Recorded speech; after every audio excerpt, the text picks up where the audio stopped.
馬英九基金會調查前員工蕭旭金甲王公珠敢有甲錢吞去。今仔日公布調查結果是無查到證據，這兩個人無代誌。不過馬英九是透過基金會發表聲明，強調講會閣開記者會來公開相關的證據，嘛會依法來追究這兩個人的責任。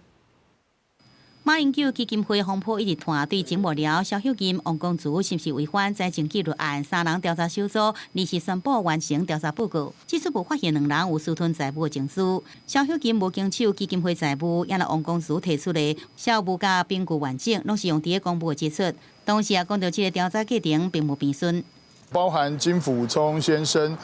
是否有馬英九董事長的授權，而授權的範圍相關的授權書，我們並沒有看到。另外，在這個約談人的部分，高華柱董事，參與了2月25號這個所謂財政巨力事件，那而且也擔任了基金會的代理執行長，所以在這個部分，我們都並沒有能夠約談成功。蕭旭金對此講感謝行醫公道，王公珠也感謝調查小組行家己的清白。不過馬英九經由基金會發表聲明，認為調查結果甲具體事情差傷多，互人遺憾，更加懷疑有挑工拖延甲暗崁情形，才決定委任一評長鄭夏玲提前國安會秘書長。金溥聰陪同下，真緊召開記者會向社會說明，並且強調順相關官司的庭事追究蕭王2人責任。這些貪污犯千萬不要企圖用這個理由說我失智，然後呢做一些不該做的事情。律師這樣可以證明我沒有失智吧？對外界猜測馬英九健康出狀況，基金會進前幫助馬英九澄清失智團員的影片，